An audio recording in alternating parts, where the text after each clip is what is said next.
going on? Jared here with OnX, and I want to talk winter scouting for whitetails today.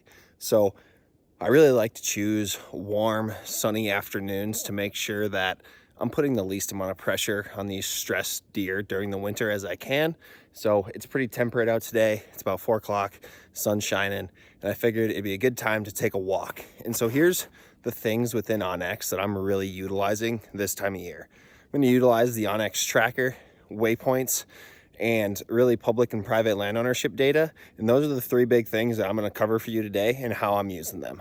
So probably my favorite use case for winter scouting is using the OnX tracker. So as you can see here behind me, there's a super defined deer trail that's just crushed through the snow here. And what I'm going to do is I have my tracker on the whole time I'm out here scouting. And I'm just gonna walk these deer trails for a ways, and that's gonna start to map out how deer are using any particular property.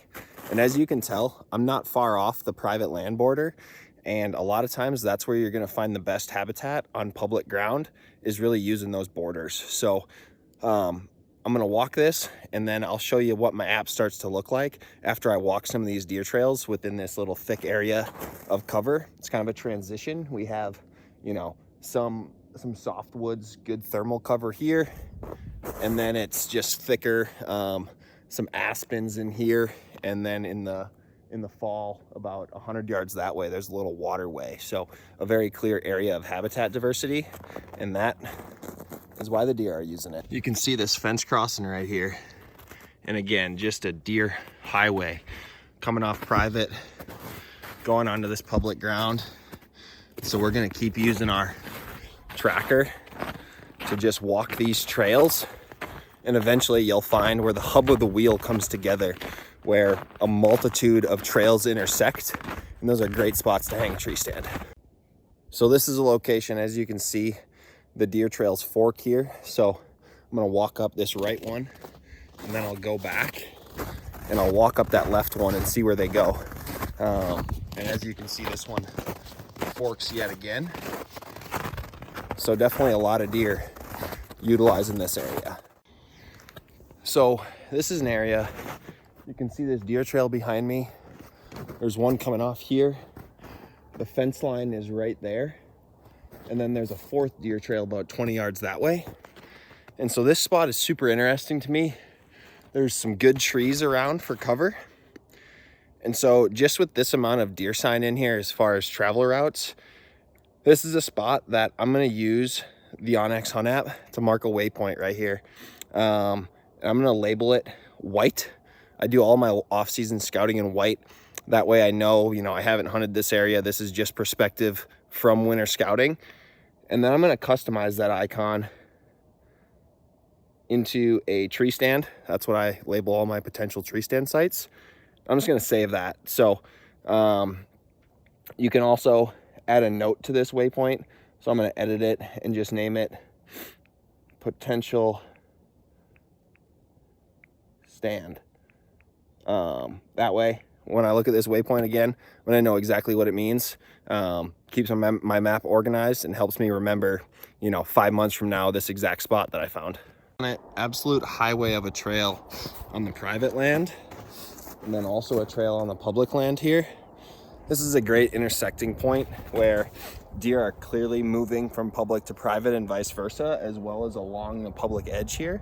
So this is another spot that I'm going to open the OnX Hunt app and simply use the map tools to add a waypoint. And I'm going to keep this one again as white, and I'm going to mark it as a trail. I'm just going to mark it as a trail right here, and add a name, fence crossing. There's not a whole lot of prospective stand sites other than maybe up in one of those trees, but it's always good to know where deer are crossing property lines.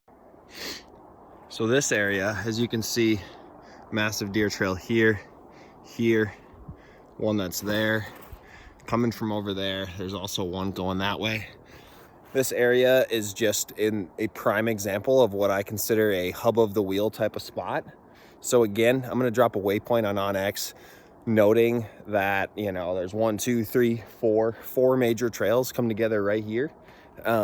Just looking around, there's not a great spot for a tree stand, but there are a couple trees over there that definitely would cover multiple of these trails pending the wind direction. So I'm just going to drop a waypoint on the onX Hunt app, and then I'm going to know exactly where this spot is this winter. And then again, I'm going to walk these trails out just a little ways on each one to kind of show that, like, this is where the deer movement is coming from. And that's going to be super crucial information to being more successful the upcoming year. Here you can see we got 2 side-by-side beds. Likely that's a doe and a fawn. But regardless, it's an area that I'm going to mark on the Hunt app and just throw a bedding icon on there. Never hurts to overmark. Using the Hunt app, you can always delete waypoints, but it just makes it really easy to go find sign that you probably won't remember where exactly it was.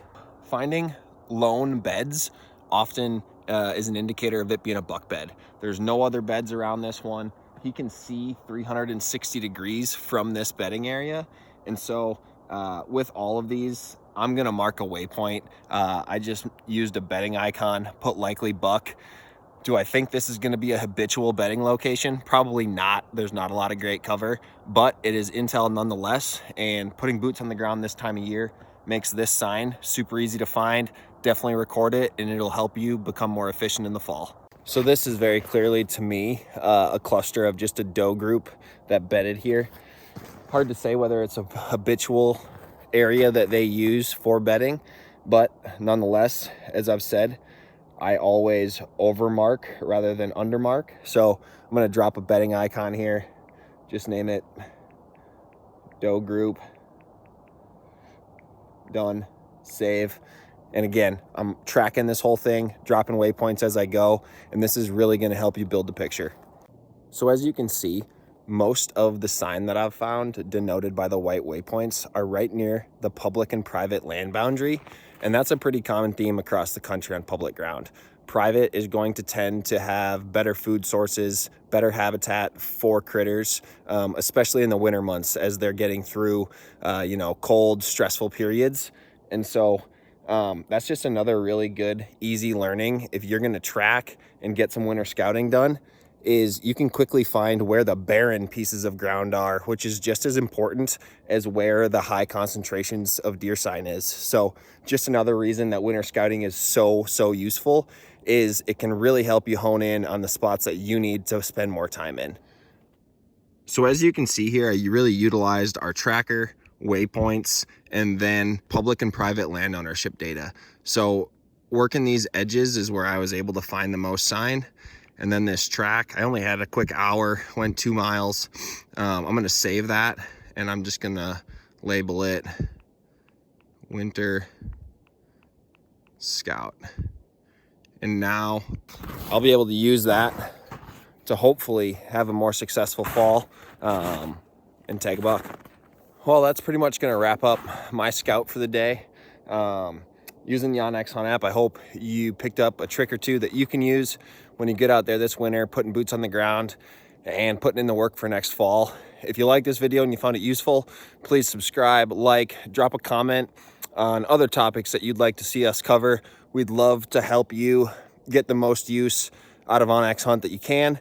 So let us know how we can help you.